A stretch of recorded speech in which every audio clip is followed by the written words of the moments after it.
Assalamualaikum warahmatullahi wabarakatuh.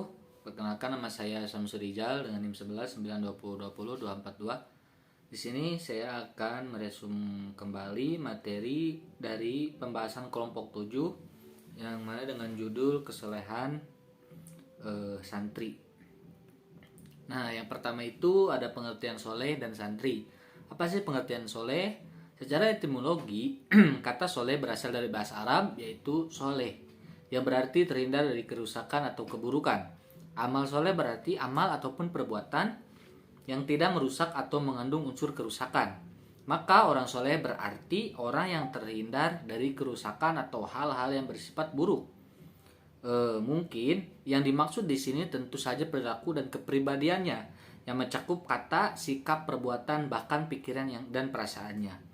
Kemudian pengertian santri yaitu menurut Nurholis Majid, asal usul kata santri itu adalah santri dapat dilihat dari dua pendapat. Pertama, pendapat yang mengatakan bahwa santri berasal dari kata sastri, sebuah kata dari bahasa Sanskerta yang artinya melek, huruf. Kemudian pendapat ini menurut Nurholis Majid agaknya didasarkan atas kaum santri adalah kelas literasi bagi orang Jawa yang berusaha mendalami agama melalui kitab-kitab bertuliskan dari bahasa Arab. Kemudian di sisi lain, Jamaksari Dovir berpendapat kata santri dalam bahasa India berarti orang yang tahu buku-buku ataupun orang yang tahu buku-buku suci agama Hindu khususnya, atau seorang sarjana ahli kitab suci agama Hindu, atau secara umum dapat diartikan buku-buku suci, buku-buku agama atau buku-buku tentang pengetahuan dan lain-lain. Kemudian ada beberapa faktor di sini mengenai faktor-faktor kesalahan santri.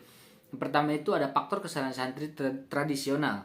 Sesuai dengan pengertian mengenai kesalehan yang merupakan sifat ketaatan dan kepatuhan kepada ajaran agama, maka ketika santri atau santriwati berada di pesantren tradisional atau salafi, kesalahan santri atau santriwati tersebut akan terbentuk oleh pengaruh faktor-faktor yang ada di pesantren tersebut. Pesantren tradisional pada istilah pesantren merupakan pesantren yang melaksanakan sistem kuno ketika melakukan dinamika kurikulum pembelajarannya, atau kebalikan dari pesantren modern. Nah, kemudian ada kemudian untuk sistem pembelajarannya dengan metode klasikal pada pondok pesantren tradisional ini menggunakan metode klasikal yang merupakan sebuah metode ataupun cara belajar melalui sistem kelas yang hampir memiliki kesamaan dengan sistem di pesantren modern. Namun pembedanya hanya dalam pembelajaran yang diajarkan berbasis dari pelajaran agama saja. Dengan kitab-kitab klasik berupa kitab kuning, santri atau santriat akan diajarkan mengenai berbagai hal yang berkaitan dengan akidah, kemudian akhlak, ada balagoh kayak gitu. Ada usul fikih dan lain-lain. Kemudian ada faktor kesalahan santri modern. Nah, sama seperti sebelumnya, sama seperti pesantren tradisional, sesuai dengan pengertian mengenai kesalehan yang merupakan sifat ketaatan dan kepatuhan kepada ajaran agama, maka ketika santri atau santriwati berada di pesantren modern, kesalehan santri dan santriwati tersebut akan terbentuk oleh pengaruh faktor-faktor yang ada di pesantren tersebut. Pesantren modern merupakan suatu pesantren yang memprioritaskan pengolahan kelembagaannya melalui penyesuaian diri atas perkembangan zaman, terutama di dalamnya masukkan kurikulum pembelajaran umum sebagai bagian penting untuk mendidik santri-santriwatinya. Meskipun begitu, pesantren modern tetap memerlukan sisi religius dan pembelajarannya, tetapi di dalamnya terdapat banyak sentuhan-sentuhan pelajaran yang diterbitkan dalam pengembangan kapasitas santri ataupun santriwati. Mungkin kurang lebihnya begini. Kalau pesantren modern itu pembelajarannya masuk pada hal-hal pada zaman sekarang gitu, pada zaman now. Kemudian kalau perbedaan dari kesalehan santri di zaman tradisional itu menggunakan klasikal atau zaman kuno gitu. Tetapi keduanya tetap mengaji pada hal-hal agama. Nah, yang dibedakan itu mungkin dalam pembelajaran tentang klasikal dan zaman sekarangnya gitu. Kemudian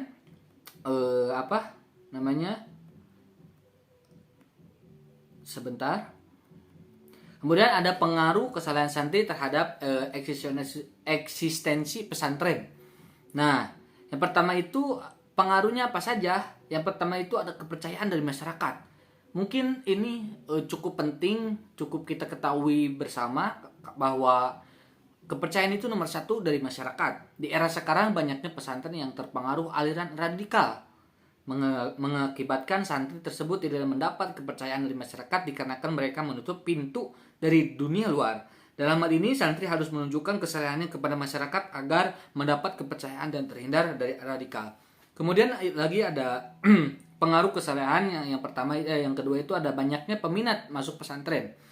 Nah, semakin pesantrennya itu masyhur, dikenal oleh orang lain pada kesalehan santri tersebut. Nah, semakin banyak orang peminat ataupun orang tua pada anaknya ingin memasukkan anaknya tersebut kepada pesantren yang santri-santrinya pada soleh gitu. Itu merupakan faktor dari banyaknya peminat gitu. Banyaknya peminat masuk pesantren dikarenakan alumni ataupun santri yang masih aktif memiliki akhlakul karimah yang baik ketika berhubungan langsung dengan masyarakat. Itu merupakan faktor. Kemudian ada mendatangkan donatur. Tidak dipungkiri jika seorang ingin beramal jariah, maka salah satunya adalah dengan cara menyumbangkan sejumlah harta yang ingin didistribusikan. Ya, seperti yang saya tadi katakan, yaitu banyaknya peminat dan kepercayaan dari masyarakat sehingga banyaknya donatur yang masuk ke dalam bagian pesantren gitu. Kemudian ada ciri dan tujuan kesalehan santri. Adanya suatu lembaga pendidikan pasti tidak terlepas dari suatu tujuan yang ingin dicapai, baik pendidikan formal maupun non formal, termasuk juga pendidikan pesantren sudah pasti memiliki tujuan yang secara keseluruhan. Tujuan dari pendidikannya yaitu pesantren untuk menjadikan santri sebagai muslim seutuhnya, yang mana memahami ajaran agama Islam dan mampu mengaplikasikannya dalam kehidupan. Salah satunya yaitu menjadi orang yang soleh. Lalu bagaimana santri bisa berbuat sebagai santri yang soleh? Nah, mungkin santri tersoleh itu merupakan suatu hal yang mungkin cukup sulit kalau misalkan orang tersebut ingin soleh gitu. Tetapi di sini ada beberapa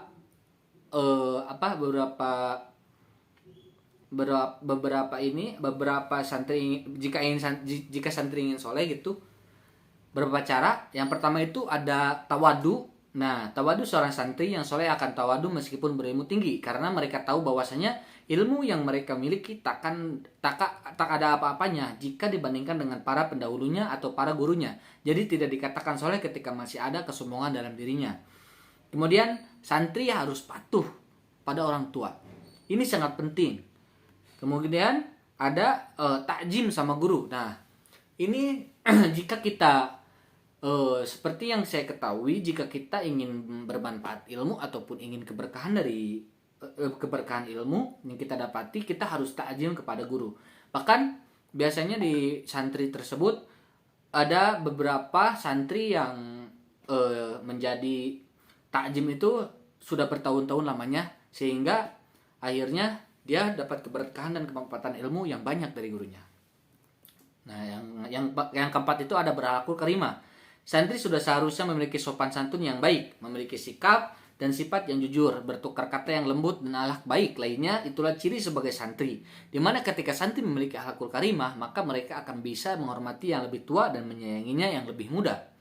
Kemudian taat beribadah. Santri bisa dikatakan saleh ketika dia bisa melaksanakan kewajibannya dengan baik, yaitu menjalankan apa yang diperintahkan oleh Allah dan menjauhi larangannya. Belum dikatakan soleh ketika santri masih lalai atas kewajibannya atau bisa disebut tidak taat atas apa yang diperintahkan oleh Allah Subhanahu wa taala.